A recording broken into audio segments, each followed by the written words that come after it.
salaamaaleykum mbokk yi teewloo ci daleen ak jàmm seen revue des titres dañ koy daal di doore ak yéenekaay bi di l'info ñëw ci plan Diomaye pour la Casamance en marche ab accord de paix daal di nañ koy signé avec le MFDC l'État et le MFDC daal di nañuy signé démb ab accord ginnaaw ñetti fan de travaux parrainés par le président Umaro Sissoco Embalo bi le accord nag daal di nay prévoir le dépôt des armes et la poursuite des négociations pour aboutir à un accord global di permettre le retour définitif de la paix. Ousmane Sonko daal dinay xam ne bi l'accord est un très grand pas vers la paix définitive en Casamance. Le président de la République daal dinay am ab ambitieux plan pour la Casamance mu di le plan Diomaye pour la Casamance. Tribune ñëw ci gouvernement sans solution à la demande sociale kii di Sonko nag daal dinay accroché à ses fonds politiques les syndicats sourds à son appel au sacrifice. Le SAMES, le SAEMS, le CUSEMS, le SAES, le G7, le SYTJUST, l'UNSAS ñoom ñooñee ñëpp nag daal dinañuy lànk yile enseignants nag sont inflexibles sur les accords signés. Walf Quotidien ñëw ci deuxième pièce de la note souveraine du Sénégal, des experts craignent le pire. Sud Quotidien daal di ñëw ci vol de bétail, évaluation et révision de la GLOASP, suivi sanitaire et amélioration génétique du cheptel. Kii di Diomaye nag daal di nekk au front. Les Échos ñëw ci malgré les critiques et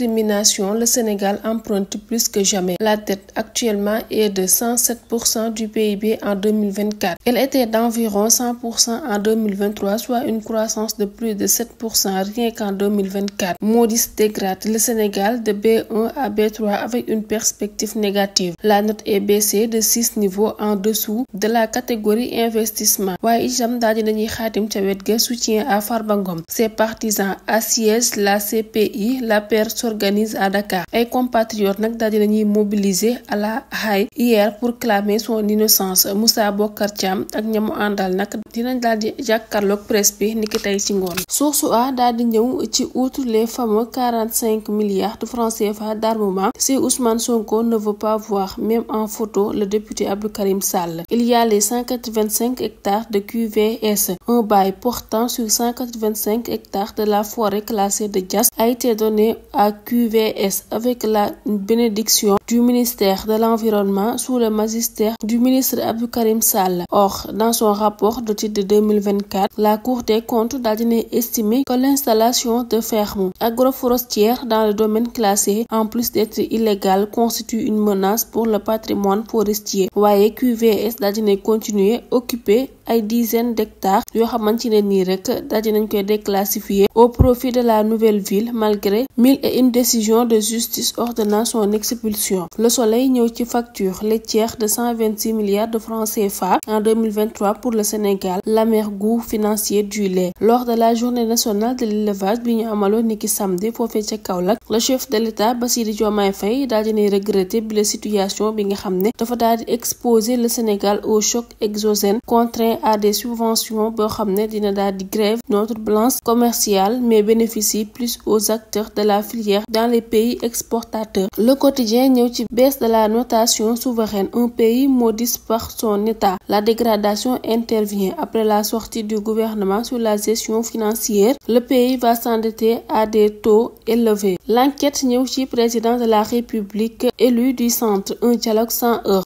À l'Assemblée nationale entre le Premier ministre et les députés, le débat reste serein dans les territoires avec le président Abdoulaye Wilane. Daal dina xam ne bi la ambiance était responsable, empreinte d'une exquise urbanité. Bassirou Diagne di wax ne d'habitude quand il se déplace, le président rencontre les élus qui lui sont favorables. Le président Diomaye rompt avec cette tradition. Yor ñëw ci nébuleuse affaire des 3 titres fonciers de Sofico. Comment le trésor public a versé indûment à Tahirou Sarr 12 839 375 000 de francs CFA pour ces 3 titres fonciers. L'Observateur ñëw ci silence du Premier ministre face au présumé scandale d'hier. Affaire Petro-Tim et les 94 milliards de francs CFA entre vérité judiciaire et enjeux politiques. Kii di Mamadou Mamour Diallo et le juge définitif Aliou Sall et le classement sans suite, les risques de rattrapage sur la trajectoire politique du tandem Diomaye Sonko. Waaye itam daal dinañuy xaatim pôle judiciaire financier Racine Sy et Amadou Sall vers le pôle judiciaire financier. L'homme d'affaires est le fils de l'ancien président visé par le réquisitoire du procureur. Ils sont poursuivis pour complicité d'escroquerie sur les deniers publics, blanchiment de capitaux portant sur 91 milliards de francs CFA. Forte interrogation sur l'examen ce 10 mars d'un projet de loi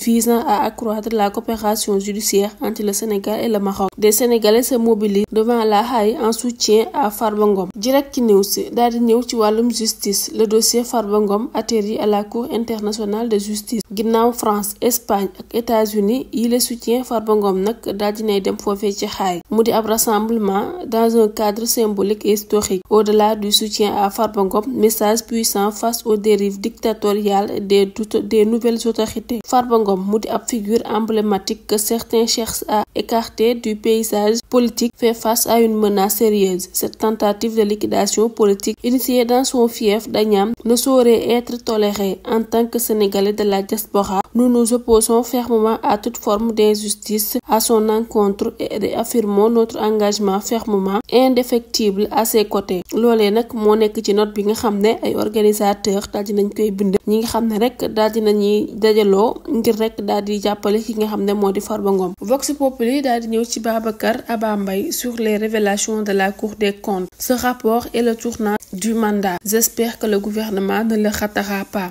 Je refuse de céder au catastrophisme. Le pays est solide sur ses fondements. Nous ne sommes pas au bord du précipice. Nous le saurons si le pays continue à fonctionner avec des intouchables, jamais responsables de rien et qui dans les faits sont coupables de tout. Libération ñëw ci révélation sur la convention signée par l'État et IB Bank en janvier 2022, un deal à 52 milliards de francs CFA sous le sceau du secret.